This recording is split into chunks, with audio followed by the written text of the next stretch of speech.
আসসালামু আলাইকুম প্রিয় মালয়েশিয়ান প্রবাসীরা, আপনারা সবাই কেমন আছেন? আশা করি ভালো আছেন। প্রতিদিন আপনাদেরকে যেই বিভিন্ন তথ্য দিয়ে থাকি, আজকের ব্যতিক্রম একটা তথ্য দেব। অবশ্যই তথ্যটা মনোযোগ সহকারে দেখবেন আর ভিডিওটাকে স্কিপ করবেন না। আজকের ভিডিওটা মোস্ট ইম্পর্টেন্ট। আপনার এই তথ্যগুলো পাইলে হয়তো আপনার পরিবারও বেঁচে যেতে পারে।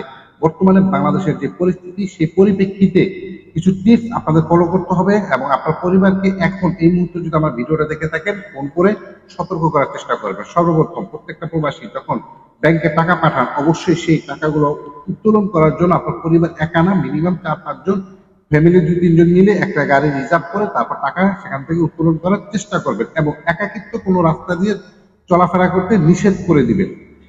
জনবহুল যেখানে প্রচুর আকারের লোক রয়েছে, অনুষ্ঠান হচ্ছে, এই সকল জায়গায় যাওয়া থেকে বিরত থাকার চেষ্টা করবেন।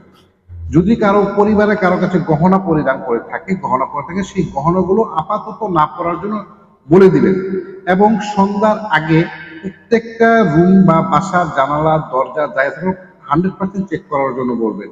ঘরের মধ্যে যদি কোনো মূল্যবান সম্পদ থেকে থাকে, সেটা প্রতিদিন স্থানান্তর করার চেষ্টা করবেন। যেমন আপনি আজকে এখানে রেখেছেন, কালকে ওখানে রাখবেন, পরশু ওখানে রাখবেন, এরকম চেঞ্জ করে রাখার চেষ্টা করবেন। ছেলে সন্তান, বাচ্চা, যাদের বাচ্চা রয়েছে তাদের বাচ্চাগুলো অবশ্যই চোখে নাগালে রাখবেন। বর্তমানে বাংলাদেশের প্রেক্ষাপটে বা বাংলাদেশের পরিস্থিতি অনুযায়ী আইনের কোনো প্রক্রিয়া নেই, আইনের কোনো শাসন নেই। বর্তমানে যে যেভাবে পারছে কাউকে খুন করছে, মার্ডার করতেছে, গুম, ছিনতাই, বিভিন্ন ধরনের অপকর্ম চলছে, কোনো বিচার আচার হচ্ছে না। তো প্রবাসীদের বিশেষ করে টার্গেট করে ভিডিওটা করা। অবশ্যই প্রত্যেকটা প্রবাসী আপনার পরিবারকে 100% সতর্কতা দিবেন। বিশেষ করে এই রমজান মাসকে কেন্দ্র করে আপনার পরিবারকে প্রত্যেকটা গাইডলাইন আপনি দেওয়ার চেষ্টা করবেন। বিভিন্ন সোশ্যাল প্ল্যাটফর্ম থেকে এরকম তথ্য সকলেই দিচ্ছে। আশা করি প্রবাসীদেরকে, আমি যেটা কন্টেন্ট করি প্রবাসীদের নিয়ে, সেক্ষেত্রে অবশ্যই প্রবাসীদের এই সকল বিষয়গুলো বলা উচিত।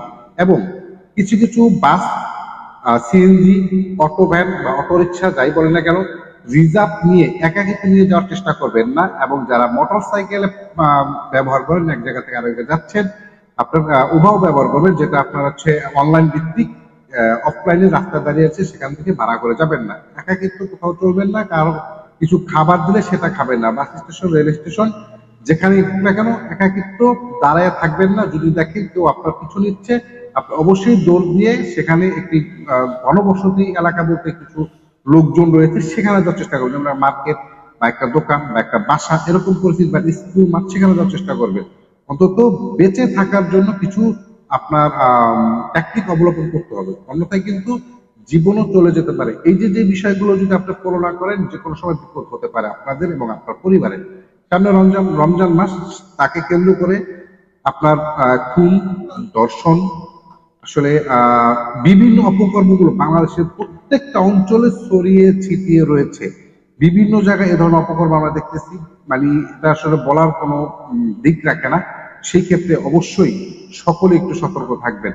বাজারে যাচ্ছেন, দোকানে যাচ্ছেন, কারোর সাথে এক কথা বেশি দুই কথা তর্ক বিতর্কতে জড়াবেন না। কারোর সাথে, বর্তমানে পরিচিত লোক ছাড়া অপরিচিত লোকের সাথে কোনো রকম কথা বলার চেষ্টা করবেন না।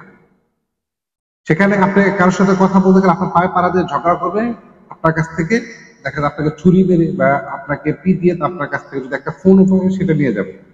ফোন টিপে রাস্তা দিয়ে হাঁটতেছেন, ফোন টিপতেছেন, ফোন টিপতে যেতে এরকম করে রাস্তা দিয়ে হাঁটা চলাফেরা করা বন্ধ করবেন। ছেলে সন্তানের গলায় অনেক সময় শখের চেন আংটি দিয়ে থাকেন, সেগুলো আপাতত খুলে রাখার চেষ্টা করবেন। ফোন টিপে রাস্তাতে হাঁটতে থাকবেন, যে কোনো সময় ফোনটা নিয়ে যাবে। ডিএসএল ক্যামেরা, বিশেষ করে দামি ক্যামেরাগুলো যারা কন্টেন্ট করেন, বিশেষ করে শুধু কন্টেন্ট না, সকলে অনেকেই ছবি শুট নেওয়ার জন্য বিভিন্ন জন্য ডিএসএল বা বিভিন্ন হাইফাই মানে স্মার্ট ক্যামেরাগুলো ইউজ করে থাকেন, সেগুলো নিয়ে আপাতত বাইরে যাওয়া থেকে বিরত থাকবেন। মোটর সাইকেল চালাবেন, একটা মোটর সাইকেল চালাবেন না, নির্জন স্থান দিয়ে আসা যাওয়ার চেষ্টা করবেন না, গভীর রাতে মোটর সাইকেল চালাবেন না। এই যে এই সকল বিষয়গুলো অবশ্যই আপনার সতর্ক থাকতে হবে। সাথে যদি ব্যাংক কার্ড থেকে থাকে, বিশেষ প্রয়োজন ছাড়া ব্যাংক কার্ড সাথে রাখবেন না। সাথে সর্বোচ্চ 1 থেকে 2 হাজার টাকা রাখার চেষ্টা করবেন, অধিক কোনো টাকা রাখবেন না। বাজার করতে গেলে 5,000 টাকা নিয়ে আনিয়ে 2,000 টাকা নিয়ে যাবেন, 3 বার বাজার যেয়ে বাজার করে নিয়ে আসবেন। একসাথে 10,000 টাকা নিয়ে বাজার করতে যাওয়ার কোনো প্রয়োজন নাই। যাদের বাড়িতে গরু, ছাগল, হাঁস, মুরগির ফার্ম রয়েছে, অবশ্যই সেখানে আপনার নিরাপত্তা, যারা আগে যদি 2 জন দিয়ে থাকেন, এখন আর 5 জন বাড়ানোর চেষ্টা করবেন। সে 1 জন 2 জন থাকলে তাকে অপহরণ করে আপনার সে খামার থেকে বড় অঙ্কের আপনার কিন্তু একটা লোকসান দেখাতে পারে। অবশ্যই আজকে যে টিপস গুলো বললাম, সেটা আসলে অনেকেই, অনেক কন্টেন্ট ক্রিয়েটারে এগুলো আপলোড করতেছে। আমি ভাবলাম প্রত্যেকটা প্রবাসী এগুলো বলা উচিত বা জানা উচিত। অনেকে মাগরিব এশার নামাজ পড়ে রাতে বাসায় ফেরেন, বাসায় ফেরার সময় অবশ্যই আপনার এলাকায় কতজন লোক আছে, সেটা আপনার বৃদ্ধ বাবা হতে পারে, ভাই হতে পারে, বন্ধু হতে পারে, চাচা হতে পারে, ভাইনা হতে পারে, যে কোনো আত্মীয় স্বজন হতে পারে। অনেকে দেখা যায় এশারা নামাজ পড়ে আসবে, একটা ইস্যু থাকে।